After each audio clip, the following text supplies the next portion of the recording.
As a child, we all long for a hero. As a society as a whole, we search for that leader that can be our hero.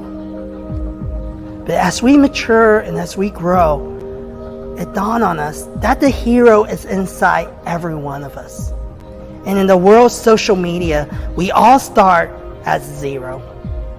And slowly we search deep within ourselves to find who we are. And we have that moment of truth where we embrace that the hero that we've been searching for has been there all along. It is living deep inside of every one of us. And we start embracing that journey and we become that hero that we search for.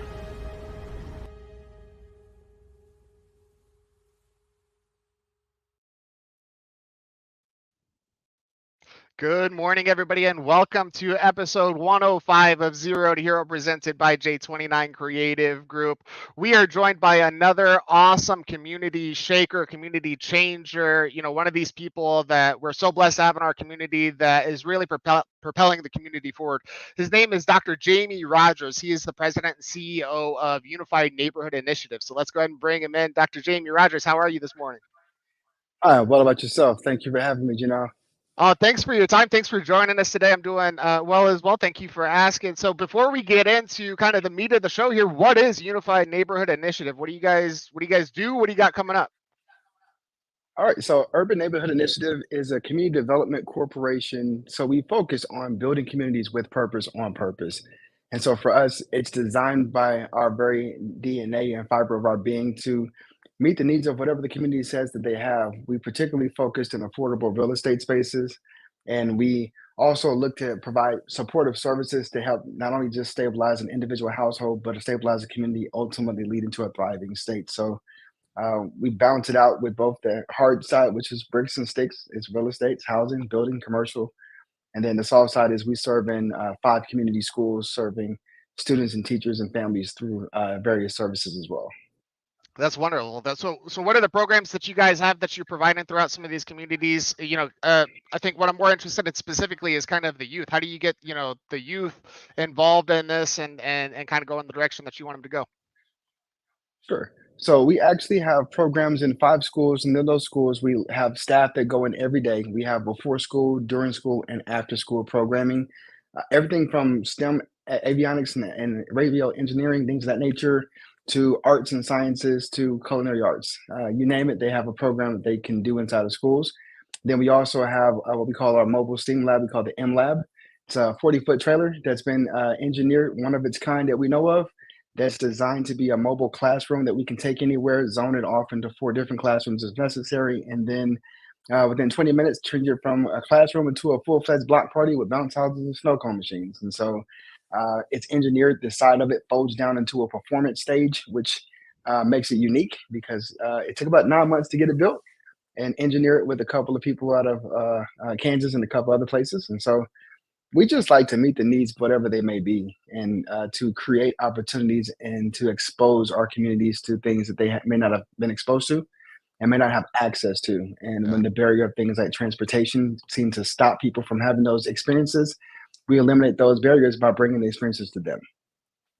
I love that. I love that. Yeah, I saw some posts that you guys had of the trailer that you guys take out, and that thing looks absolutely amazing. Obviously, the kids are having a ton of fun with that. I'm sure they love to see it pull up whenever it's pulling up.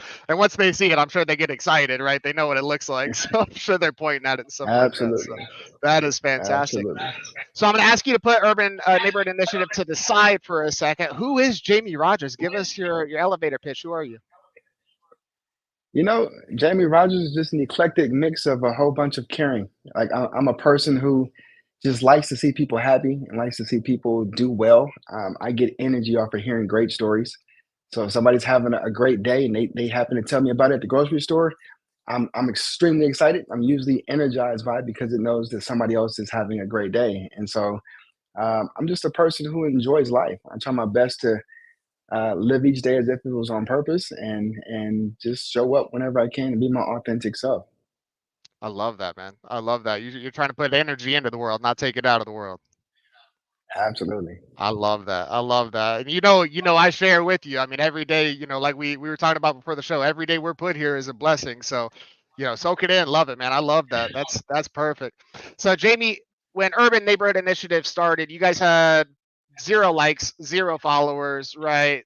Social media really wasn't going crazy when Urban Neighborhood Initiatives really started, right? But as you came in, obviously we had a little bit of a presence. Talk to us a little bit about what that journey is like, how you guys are kind of leveraging social media to get your message out there. Great. So yeah, we went through, I guess, a journey that a lot of businesses and nonprofits seem to go through. We get started. We know that there was a Facebook and there was an Instagram or something mythical out there, but we had to get more intentional about how we were representing ourselves and how we were better telling the stories of those who we serve. And so we went through this discovery journey. We have a couple of people on our board that do communications, and they have helped us tremendously to come up with an actual plan. And when we decided to be very intentional and strategic about it, we were able then to start posting some relevant content and drawing our audience into it, and really just connecting with people and telling the story. We want to use and we leverage social media platforms and social platforms as opportunities for us to spread the mission that we're working towards and to highlight the great successes. Ultimately, what we want to do is change the narrative of what the word urban looks like and sounds like. For a lot of people, and particularly when they hear the word urban, it's has this negative connotation, or it's edgy, or it's over there but not over here, and it's cool to talk about but not actually go and interact with. And we want to change that narrative. We want to show that we're urban in arts, education, cultural, and development. There are some beautiful places, there are some great art places, and so we leverage our socials to be able to show and accent those places all over the world and show that there are some beautiful things and ways for us to tell stories that people who have not been to our communities can see that, hey, there's a lot going on over there, and they can see that there are some great and dynamic families and individuals that live there to call it home. And so we just like to use it as our highway to spreading the good news. Yeah, absolutely, absolutely. And you guys use a lot of pictures, which I think is amazing. As somebody that grew up close to the area that you guys service, that's a beautiful area, right? The houses, the architecture, right? Mhm. There's a lot of beauty that a lot of people are just driving by on 71. Right. I mean, they I if they're going from the Northland to the Southland at 71 the whole way, right? They're not getting off. They're not going through a lot of these neighborhoods. So they're missing a lot of, that beauty that is in these neighborhoods and the parks and the schools and everything that is around there. So definitely keep doing that. I love seeing those pictures up there, man. That's fantastic. People got to see it, right? Otherwise, they don't know. So Absolutely. yes, Absolutely. sir. Thank you. Man, every superhero has a defining moment. What do you think yours is when it comes to not only your career but your life as well? So my defining moment took place pretty early on in my career. So believe it or not, my past life of work and life was in banking and finance. And started out a part-time teller in college and worked my way up and just kept getting promoted up and moved up pretty fast. And then we hit our economic boom, late 2000s, and it began to change the dynamic of the banking world. And ultimately, I was getting burned out. I was making a great living, but I wasn't making any impact. And so I wanted to be able to see how I could actually show up authentically in spaces and actually do some good, not just make a good living or a good check. And so what I did was I started to do this self-reflective moment of like, where am I in life? And am I really happy or am I just existing? And so I went through this process of deciding that I was going to live my life with purpose on purpose. And when I decided to make that change, I decided that I was going to stop working for a paycheck and start working for my purpose. And when I did that, I made the shift and started working in education. And education led me into the nonprofit space. And it's been a fast moving train since then. But if it had not been for what at the time I thought was an actual struggle, um, that negative time or that bad time in my life actually was a defining moment that literally set me up for the life that I actually was looking for, didn't even know I was looking for it. Wow, that's powerful, man. So I mean, just to simplify this a little bit, we got a great job in finance. We're living a pretty cushy life, right? We got it going on pretty good. I mean, it takes some real who am I to be in that situation and say, I don't. I don't think I like that. I'm not doing enough, right? I'm not helping the community enough, right? I don't, I want to go do something else, and to make that shift into education, which notoriously underpaid, right? Undervalued, right? Absolutely. I mean, that's wow, what a power. That's a huge defining moment. So what do you think what do you think really created that spark for you to say, I got to do something else? So it really just kind of became this perfect mix of a lot of things. It was banking world began to change. How we were going about what we were doing as a sales mission for the organization I worked for at the time uh, had to make some changes. And so I decided to really think about if I wanted to be a part of the change that I didn't necessarily agree with, or did Yeah. I want to do something that was actually going to be beneficial and impactful for not just myself, but for others. And so um, I did a real deep dive. And so I had to ask myself, like, do you really want to do this for the rest of your life? If you were to do this for the next 40 years, would you be happy with the life you've lived? And I the answer I came up with is I'd be happy with the things I acquired, but I'd be very much so unhappy with the amount of people that I actually helped. And so it's one thing to help wealthy stay wealthy, and that was fine. It's a great job. Respect to those who do it every day. But for me, I just felt like a deeper calling to serve and connect with people, and seeing people that I would grow up with that were struggling and or just needed access or had questions about things. And I had answers. I wanted to be able to help people as much as I can to help them live that same great American life that everybody wants to live. And so, if it's not attainable for all, then we have work to do. And so, I wanted to be a part of the work and the solutions. I didn't want to just tweet about it or put it on socials and fuss about it or argue with people. I wanted to actually take action and do something about it. So that's what I did.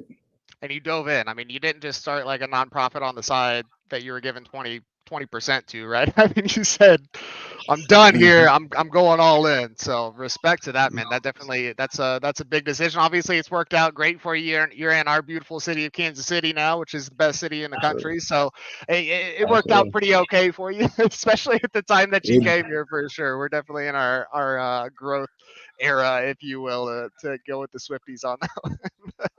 it is. It is Yeah. exciting to see things that are taking place in Kansas City for sure. And to be a part of the changes that are taking place and the growth and development. I mean, there's no better time to be here. There's no better day to be a Kansas City, and that's for sure. And so I'm excited to see what's happening and what's taking place, and whatever small part I can play, and I just want to be a part of it. I love it. I love it, man. That's awesome. Have you been converted to a Chiefs fan yet? I'm a football fan, period. So I've always Okay. watched the Chiefs, and so Okay. it was always something that I enjoyed doing. Now I just get a chance to go see them down the street, and so I can go Right. catch a game. Except for when it's -13, I don't know that I'm that strong of a fan yet, but maybe one day, maybe one day. Me neither, man. I'll stay at home watching on the couch with those ones. But hey, we got plenty of people in the city that'll get out there. So respect to everybody that does that for sure. Absolutely, Now, Jamie, absolutely. you know, heroes have attributes, villains have attributes. What do you feel are really the attributes that define more what a hero is? So I would define a hero as somebody who genuinely has concern about whatever their driving force is. And so by that I mean every hero has his villain, if you will, or the issue or the problem person. And then there's this superpower kind of thing that comes from them they already have, right? And so I feel like a superhero doesn't necessarily have to have a cape. They just have to know how to tap into that power that's within them and say, what's driving me and what is my enemy and what do I need to go out into battle every day? And so, knowing that you have empathy and that you care, knowing that you have a connection to a community somewhere, and knowing that there is a problem that needs to be solved for and people who need to be defended. And so, as long as a superhero puts on his cape or his shoes or whatever it is he does every day or she does every day, go to work, go serve and protect, go defend, go fight for the just and the unjust, like fight for the people who can't fight for themselves, and show up and be that hero that we truly need and need to see, and be consistent, just show up. So I think that's the basics of being a hero. Absolutely. Yeah, empathy, willingness. Yeah, absolutely, man. I think you nailed that for sure. I'm asking you the hard one here, Jamie. This is the one that gets a lot of our guests kind of hung up for a second because, believe it or not, a lot of them don't like to talk about themselves or toot their horns. But I'm going to ask you to do it here, okay? So if you had to pick Okay. any superhero that's out there that best relates to Jamie Rodgers, who would that superhero be? And tell us a couple reasons why. Man, that's a good one. The first thing that comes to mind is probably Black Panther Okay. for a lot of reasons. I think the reason that I draw the closest resemblance to that character specifically is because one, he was extremely family focused and he was extremely community focused. Everything he did was to either protect or to raise the level of living for his community and his country. He fought to defend those. He wanted to bring aid and service to the world. He wanted to connect. He genuinely was a likable and good guy. And so um, I see myself. Well, one, I don't call myself a superhero. I just call myself a regular person. But if I could pick a superhero, I'd be him because I feel like he most aligns with me. I love family and I love people. I love my community. And I love to see people do well and to have better ways of living and to have stable housing, to have great education, like the dream everybody wants to have. And I see myself aligning with him because he took that serious, even to the point of he was willing to die for it if he needed to. While I don't want to die, I certainly couldn't live a life without knowing that I was making an impact for those who didn't have the same opportunities that I did. And so rather than me taking it and hoarding all of my blessings, I want to be a blessing. And that's kind of what he took his path to be. And now, as the story keeps going, his sister is doing the same thing, legacy.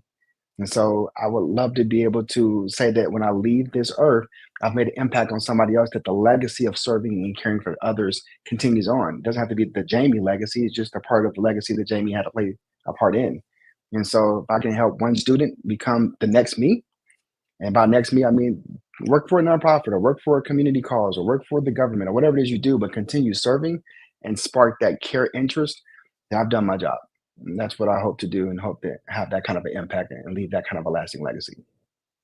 That's awesome. That's awesome. Well, Jamie, you're not just walking it, you're talking it, man. I mean, I think that's very clear in your life choices and how you got to this point. So much respect and thanks to you for everything that you do for the community. And thank you for your time and coming on the show. How can everybody get, people that want to find out about Urban Neighborhood Initiative? They want to get connected. They want to get involved. How can they do that stuff? Where can they find you? So we're on all the social platforms. You definitely can find us Facebook, Instagram, X. You can find us on LinkedIn. You can Google us. You can find us all around. If you want to look us up online, you can go to uni-kc.org or imsourban.org. And that's an opportunity for you to catch up with us and hear about what we're doing, stay connected, and definitely be a partner. We look forward to connecting with wonderful people from all over the world. And so for us, we certainly are available and accessible. Give us a call. If you go to the website, my cell phone's on there and I actually answer it. So you can call me. And we look forward to just connecting. Get in touch with us and let us know how we can be of service to you all. I love that. I love that. If you're looking to connect with them on Facebook or Instagram today, I don't know what the status is right now, but you may want to wait a couple more hours and let Meta figure that out. But everywhere else, LinkedIn, Twitter, you can go to the website. You can find him everywhere. Like you said, the website's got his phone number on it. He'll answer it for you. So if you want to get involved and make the community a better place as a whole, go ahead and do that. Jamie, thank you so much for giving us your time and coming on the show today, man. You are awesome. Absolutely. Thank you again, Gino. It's my pleasure. I look forward to seeing you all again.